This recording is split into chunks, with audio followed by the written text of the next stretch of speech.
খুব বেশি উদারতা এখন বাংলাদেশের এই পরিস্থিতিতে এটা একটি দুর্বলতা। সো আমাদের এই ইন্টারিম গভর্নমেন্টের কোনো পয়েন্ট নাই যে তাদের খুব উদার মনোভাব দেখিয়ে এই ভেস্টেড মানে পরাজিত যে সমস্ত দুর্বৃত্ত লুকায়িত আছে তারা বিভিন্ন ফরম্যাটে তারা আবার এসে পরিস্থিতিকে অস্থিতিশীল করে তোলে। তারা এখন আসলে এক একটা ফরম্যাট তারা বেছে নিচ্ছে।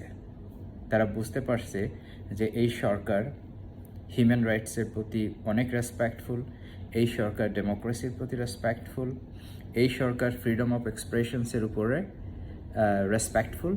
অতএব তারা তাদের দাবি দেওয়ার পিছনে তারা যে কোনো কিছু প্ল্যান করতে পারে এবং এই কারেন্ট পরিস্থিতিকে তারা আরও ঘোলাটে করতে পারে। অতএব কখনোই এই সুযোগটা